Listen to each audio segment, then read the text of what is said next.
High বন্ধুরা, welcome to Ramesh electronics.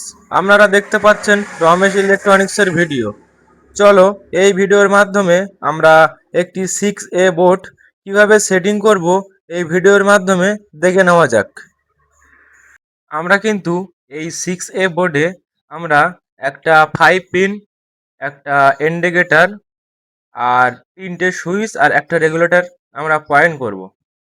চলো আমরা বোর্ডটা রেডি করে ফেলি। ফার্স্টে আমরা এগুলো খুলে নিয়ে বোর্ডটা কেটে 5 পিন ও সুইচ সব বসিয়ে নেওয়ার পরে কানেকশান করব। চলো ভিডিওর মাধ্যমে দেখে নেওয়া যাক কিভাবে করছি।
চলো এবার আমাদের সব কিছুই লাগানো হয়ে গেছে। এবার আমরা কানেকশানগুলো করে নেব।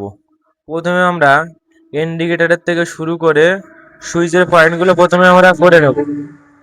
ফার্স্টে আমরা ইন্ডিকেটরের নিচ থেকে, মানে ইন্ডিকেটরের লাইন থেকে সুইচের লাইনগুলো, নিচের লাইনগুলো আমরা দিয়ে নেব। তারপরে আমরা 5 পিনের লাইনটা দেবো একটা সুইচ থেকে, আর একটা সুইচ থেকে আমরা রেগুলেটরের পয়েন্টগুলো দিয়ে নেব।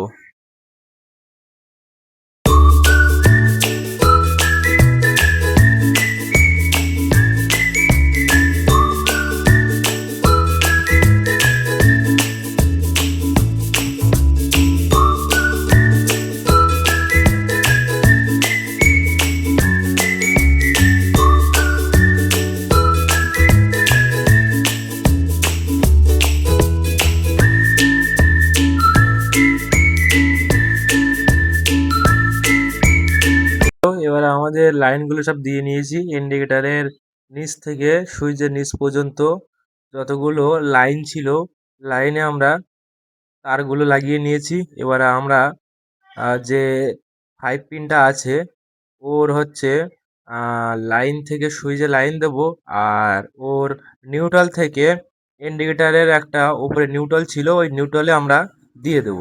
দিয়ে দিলে আমাদের 5 পিনের কানেকশন কিন্তু হয়ে যাবে। আর রেগুলেটরের একটা তার আমরা সুইচে দিয়ে দেবো। দিয়ে দিলে আমাদের রেগুলেটরও কমপ্লিট হয়ে যাবে। এবার আমাদের বোর্ডটাও খুব ভালোভাবেই কাজ করবে। চলো দেখে নেওয়া যাক আমরা কীভাবে তারগুলো লাগাচ্ছি। আমরা প্রথমে সুইচের লাইনটা দিয়ে নেব। আমাদের একটা তার কেটে নিয়েছি, নিয়ে সুইচের উপর থেকে আমরা 5 পিনের লাইন বলে একটা লেখা আছে, ওখানটা আমরা দিয়ে নেব।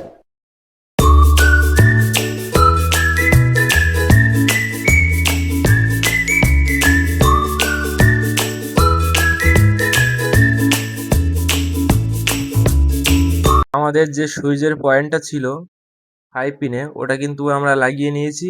এবার 5 পিনের যেটা নিউট্রাল পয়েন্ট, ওটা আমরা 5 পিনের নিউট্রাল থেকে আমরা ইন্ডিকেটরের নিউট্রালে আমরা ওটা লাগিয়ে নেব। এবার আমাদের নিউট্রালটা কিন্তু আমাদের হয়ে গেছে। এবার ফ্যানের যে রেগুলেটরটি আছে না, ওই রেগুলেটরটি আমরা একটা সুইচে কানেকশন করে নেওয়ার পর আমাদের বোর্ডটি পুরো কমপ্লিট হয়ে যাবে। দেখতে পাচ্ছেন বন্ধুরা, আমাদের বোর্ডটি কিন্তু কমপ্লিট হয়ে গেছে। আমাদের সব কিছু আমরা লাগিয়ে নিয়েছি। এইভাবে তোমরা লাগিয়ে নিতে পারো, নিলে বোর্ডটি তৈরি হয়ে যাবে।